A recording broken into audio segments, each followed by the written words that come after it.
twongeye turatomboye bana b'Imana kuba duhamagara Nyagasani ku neza ye, ku izina ry'Imana Data na Mwana na Roho Mutagatifu, amen. Amahoro bana b'Imana, nimuhumure, Imana iradukunda, ije kudukiza kuri uyu wa kabiri w'icyumweru cya gatatu cya Pasika, tariki 20 Mata 2026. Ngaha amasomo agiye kuduhuza n'ab'ijuru. Isomo rya mbere n'ibitabo byakozwe n'intumwa, umutwe wa 7 umurongo wa 50 kugeza ku 60, n'umutwe wa 8 umurongo wa mbere.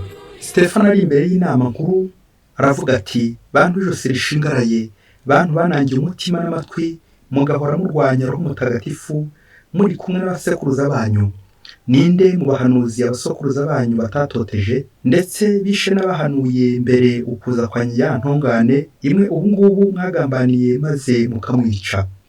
Mwahawe amategeko mushyikirijwe n'abamarayika, nyamara ntimwayakurikiza. Ayo magambo ya Stefano arabarakaza, bamuhekenyera amenyo. Naho we yuzura Roho Mutagatifu, ahanga amaso ijuru, abona ikuzo ry'Imana na Yezu ahagaze iburyo bw'Imana. Dore ndabona ijuru rikinguye, n'umwana w'umuntu ahagaze iburyo bw'Imana. Bahera ko bavuza induru, bipfuka mu matwi, maze bamwiroheraho icyarimwe. Baramukurura no hanze y'umujyi, bamutera amabuye. Abamushinjaga bari barambitse imyambaro yabo imbere y'umusore witwa Sawuli. Igihe bamuteraga amabuye, Stefano asenga agira ati: Nyagasani Yezu, akira ubuzima bwanjye. Nuko arapfukama maze atera hejuru ati: Nyagasani, ntubahore iki cyaha. Ngo amare kuvuga ibyo, araca. Sawuli nawe yari mu bemeye ubwo bwicanyi. Iryo ni ijambo ry'Imana. Zaburi 31. Nyagasani, kiza ubugingo bwanjye mu maboko yawe. Mbere urutare rukomeye n'urugo rucinye nzakiriramo, nyobora undandate wigiriye kubahiriza izina ryawe. Kiza ubugingo bwanjye mu maboko yawe, ni wowe uncungura uhoraho Mana nyir'ukuri. Nzabyina nishimira cyane ubudahemuka bwawe, kuko wabonye akaga ndimo. Uruhanga rwawe nirumurikira umugaragu wawe, maze unkize ugiriye impuhwe zawe. Ibyiza byawe ubiha abo ubereye ubuhungiro bose, kandi ukabibagwizaho rubanda rwose rubyirebera. Nyagasani, shyize ubugingo bwanjye mu maboko yawe. Nyagasani Yezu ntabane namwe. Amagambo mu Ivanjili ntagatifu uko yanditswe na Yohani, umutwe wa 6 umurongo wa 30 kugeza kwa 35. Nyuma y'itugurwa ry'imigati, rubanda babwira Yezu bati: ikimenyetso utanze ni ikihe ngo tukibone maze tukwemere? Ukoze iki? Mu butayu abasokuruza bacu bariye manu, nk'uko byanditswe ngo yagaburiye umugati, yabagaburira umugati uturutse mu ijuru. Nuko Yezu arabasubiza ati: ndababwira ukuri koko, Musa si we wabahaye umugati wo mu ijuru, ahubwo ni Data ubaha umugati w'ukuri wo mu ijuru. Kuko umugati Imana itanga ari umanuka mu ijuru, kandi ukazanira isi ubugingo. Nuko baramubwira bati: mwigisha, jya uhora uduha uwo mugati utubwiye. Yezu arababwira ati: ni njye mugati utanga ubugingo. Unsanga wese ntazasonza bibaho, n'unyemera ntazagira inyota bibaho. Iyo ni Ivanjili ntagatifu. Bayoboke b'Imana, nimugire amahoro. Aha tugeze ni kuri buri munsi. Ibuka gufungura buri munsi, ufungure buri munsi, ufungure abandi buri munsi, ijambo ry'Imana buri munsi, ineza y'Imana buri munsi. Buri munsi wakira umugati utanga ubugingo. Buri munsi uhure na Kristo, bityo nuhura nawe biratuma ushobora guhura n'abandi neza, ubeho uryohewe, kuko Kristo ni uburyohe. Tujya kuzirikana ku mugati. Umugati ubundi ntago gusa bivuga uyu mugati muri boulangerie ukozwe n'ifarini n'imisemburo, ahubwo umugati werekeza ku buzima tubamo, ubuzima bwa buri munsi. Ni nabyo tuvuga muri Dawudi mu ijuru tuti: duha umugati wa buri munsi. Ako kajambo buri munsi, umugati wa ryari wa buri munsi, kubera ko buri munsi ni ibi byose duhura nabyo bya buri munsi, ubuzima bwa buri munsi wona n'umugati. Ibyago duhura nabyo wona n'umugati. Ibibazo, ibitotezo, ibigeragezo wona n'umugati duhura na buri munsi. Ibyishimo, amakuba, ibigeragezo, ibyiza, ibyo turya, ibyo tunywa, wona n'umugati duhura na buri munsi. Mbese umugati ni ubuzima bwacu bwa buri munsi, aho tugomba guhurira na Nyagasani. Niyo mpamvu twakira umugati y'impamba. Ibyo ngibyo urya rero, ibyo bigutungira ubuzima, uwo ni umugati. Umugati ni ibidutunze bya buri munsi. Umuhanga yaravuze ati: l'homme devient ce qu'il mange. Ngo umuntu ahinduka icyo yariye. Ibyo urya nibyo biguhindura cyangwa bikaguhindanya, urabyemera?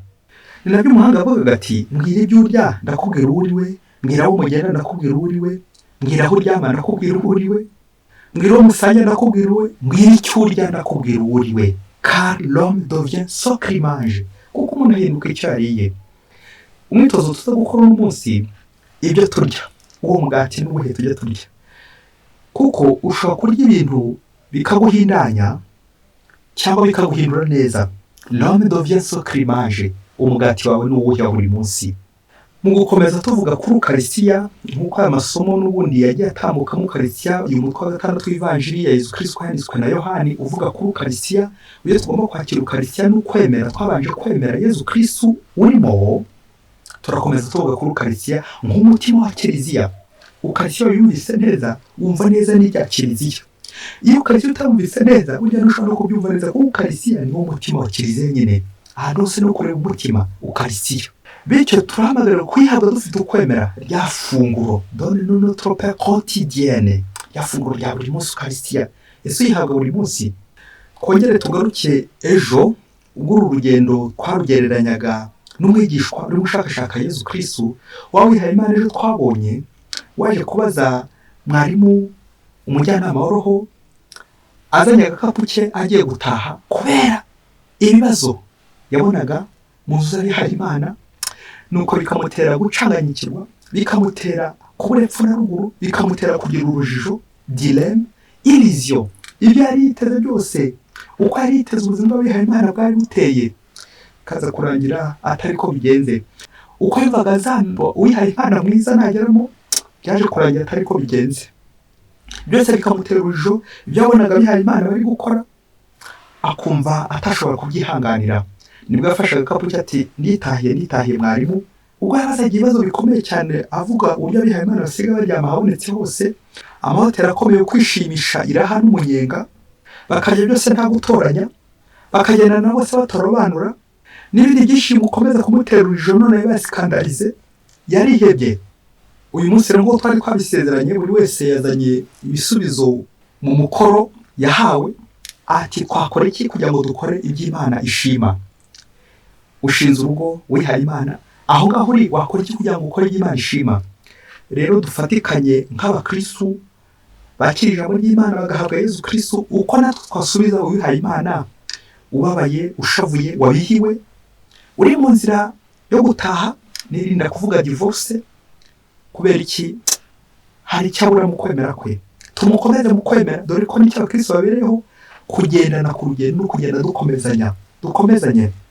Nuko rero père spirituel ngo afata ijambo, inkuru y'umwana isubira inyuma, iyo nkuru dukomeza tuyumva mu bushishozi. Nuko amaze gufata ijambo aramubwira ati umva rero wihaye Imana we, ngiye kuguha ubuhamya bwanjye ku giti cyanjye bwambayeho, kugira ngo nawe uze kusomamo igisubizo gikwiye ugomba gufata imbere y'iyo varize yawe umaze gutegura mbere y'uko ugenda. Nuko wawihaye Imana ngo amutega amatwi kugira ngo yumve neza ibyo umujyanama w'aho amubwira. Nuko aramubwira ati ndi gukora stage, ndi kwimenyereza ubuzima bw'abihaye Imana, hari udukosa nagiye ngwamo ntazi ko ari udukosa. Maître de stage, umwarimu wanjye wari ushinzwe kunyobora muri ubwo buzima, najyaga gutya tugiye ku meza tugiye gufata nk'icyayi, nashyiramo akayiko ka mbere n'aka kabiri, nuko najya gushyiramo aka gatatu nkabona mfashe akaboko, ati have fratiri have, ntuzice nta mpamvu, ntuziyahure. Iyi sukari uri kubinjiramo, uri kumariramo, uri gusukamo kugira ngo unywe, uzi igihe izarangira mu mubiri, uzi ibintu byinshi igiye kwangiza mu mubiri wawe ubwo uri kugenda uyiroha muri iki cyayi. Ibyo ntabwo nahise mbyumva, uko yancyahaga njye nahise numva ko ari umunyabugugu gusa. Nuko père spirituel akomeza kumubwira ati nacungaga yagiye, ngafata icyayi ngashyiramo utuyiko nk'icumi turenga, bikaza kurangira ndi kunywa isukari iri mu icyayi. Urabyumva?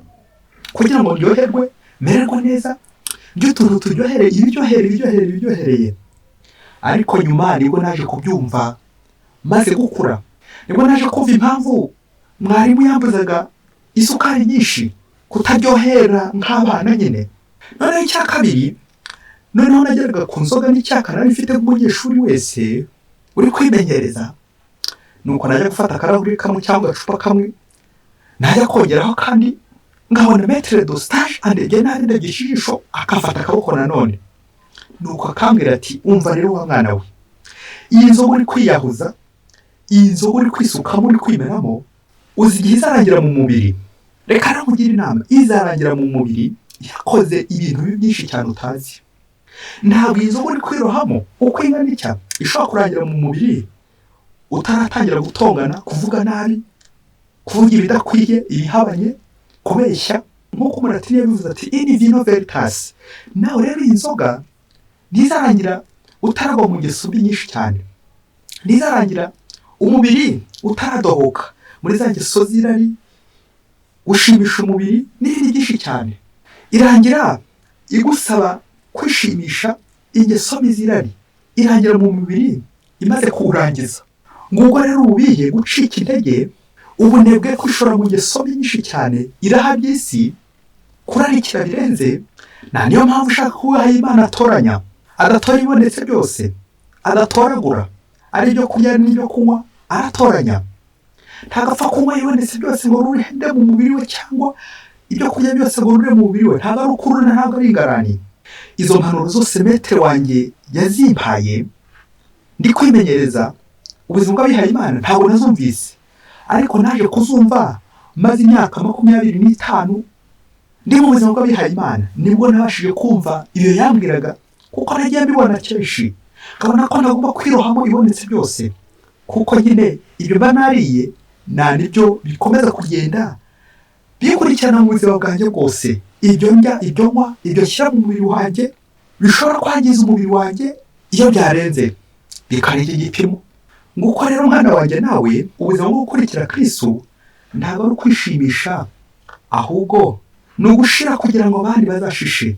Ni ukumera nka Stefano wemera gukomeza yigisha, agakomeza akora ibitangaza, agakomeza kugenda avugisha ukuri kugeza n'ubwo bamwishe, akemera agapfa, akababara, akigana Kristo, agakurikira Kristo, ndetse bikagera igihe asabira n'abishibe, agaserera abo bagome ngo ubuzima bw'abihaye Imana.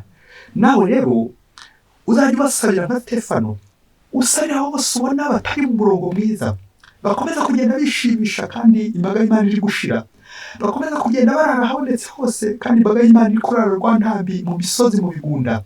Abo bose niba ushaka kubihaye Imana mwiza, nawe uragenda ubajyemo ubasabire, ntubitarura, ahubwo ugenda ubasabire. Ako kantu ka Stefano uze kugakurikiza, usabira nawe ubishe abo bose batari mu nzira nziza, bari gukora nabi, bari mu mafuti, bari mu ngeso mbi, bari kwirohamo ibintu byose bibica, ibyo byose byangiza ubuzima bwabo, byanavuza ubuzima bwabo. Abo rero ntabwo bavamo, ahubwo bagomba kugira ngo ukomeze kubasabira. Uwihaye Imana mwiza ntabwo yishimisha, ahubwo arashira kugira ngo abandi bashobore gushisha, bamererwe neza. Ngiyo serivisi, nubwo buzima nyine n'umugati w'ubuzima, ni ukugira ngo abandi babeho nka Yesu Kristo. Nawe uvuga ati ni ukugira ngo mubeho umugati w'ubugingo. Nuko rero niba ushaka kubaha Imana mwiza, komeza urugendo watangiye, wicike intege, imenyereze kugabura ukwemera kwawe n'ijambo ry'Imana, isengesho. Bajya biha Imana ubona badasenga, wogenda usenge. Bajya biha Imana ubona batumva ijambo ry'Imana, wogenda uryumve. Bajya biha Imana ubona batajya mu misa, wogenda ujyemo. Bityo ugaburira ukwemera kwawe. Ibyo rero uzagaburisha ukwemera kwawe nibyo bizagukomeza, bityo bizarangira ubaye wihaye Imana mwiza, he no kuzongera kubihirwa umuntu mwiza. Ubukunda ubwo buzima bw'abihaye Imana ubugumemo. Kubera iki? Izo mbaraga nawe ushyizemo mu kugaburira ubuzima bwawe.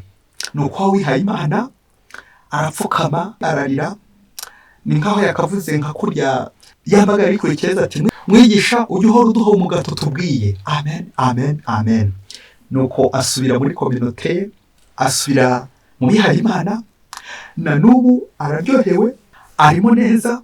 Bishoboke ko n'abaviremo imbere ari kubakomeza, kubera za mpanuro yabonye zo gutoranya ibyo agomba kurya, zo gutoranya abo bagomba kugendana, zo gutoranya ibishimisha Imana. Aho niho noneho yumviye ko ijuru ari ibigeragezo, ari aho Sanyura agenda arwana urugamba, kuko kurwana ntabwo ari uguhunga. ngo nzabanza mu buzima bw'abihaye Imana kugira ngo ushobore kurwana kugira ngo nzagere mu ijuru, ngo nzabanza ntandukane n'uwo twashakanye kugira ngo nzagere mu ijuru kuko mbona atangera imbuto nziza. Icyo gihe wunze urugamba nawe ngo ubuzima bw'abihaye Imana, ngo ubuzima bwo gushinga urugo ko atari ukwitarura ahubwo kubamo ugakomeza ukarwana mpaka kugera kuri uwo mubare 7, la perfection, ubutungane. Ni urugamba rwa buri munsi. Nawe niba wihaye Imana, ongera urebe niba utari uri mu nzira yo kwikora agakapu kawe ugende bitewe n'ubuzima wabonaga bagenzi bawe barimo, ubuzima bucanganye, ubuzima bw'akavuyo, ubuzima budakwiriye Imana, ubuzima bwishimisha aho gushimisha Imana. Ongera usubize inkota mu rwubati nka kurya Yezu yabwiye Petero ati subiza inkota mu rwubati, komeza urwane, ariko izi mbaraga z'umubiri ntacyo zakumarira usibye imbaraga za roho, kugaburira ubuzima bwawe bwa roho, kwita ku buzima bwawe bwa roho. Icyo nicyo kizagukomeza kuguma nk'aho ngaho. Niba ushinze urugo nawe hari igihe bigushyikira umugati wa buri munsi, ugahura n'imiruho wo mwabanye aguca inyuma, agukorera nabi, agutuka, kubera bya bindi yirohamo birumvikana nyine bya bindi Metero yabwiye wa munyeshuri ati ibyo wirohamo burya ntibishobora kurangira bitarakoroha cyangwa bitararoha abandi. Nawe rero utekereze ko igisubizo atari ukwirukanwa, ko igisubizo atari ugusaba divorce, gusaba gatanya, ko igisubizo atari uguhunga kwahukana, ahubwo igisubizo ni uguhaguma ukamusabira, ni uguhaguma ukamenya ko ijuru ryawe rizanyura aho ngaho mu bitotezo, mu bibazo ibyo byose uhangana nabyo. Iyo niyo purification yawe, ngo nibwo butungane bwawe. Aho niho Nyagasani ashaka kugukosorera, ashaka kugusukurira kugira ngo agukize kubera impuhwe ze. Ni nabyo cy'amahano kiriho ati ntawe ujya mu ijuru ahagaze, tujya mu ijuru turambaraye. Umwana wa Mariya ntatarana n'imibabaro umusaraba. Niba nawe wiyemeje gukorera Uhoraho, tegura umutima wo kwihanganira ibigeragezo. Mwene Siraki, umutwe wa 2 umurongo wa 1 kugeza ku wa 6. Mwana wanjye, ihanganira ibigeragezo, komeza inzira utangiye, wicike intege, Nyagasani muri kumwe. Mwese Imana ibahe umugisha, Mana Data na Mwana na Roho Mutagatifu, amen. Ari umusumukuru wa Silas ya Diyosezi ya Cyangugu.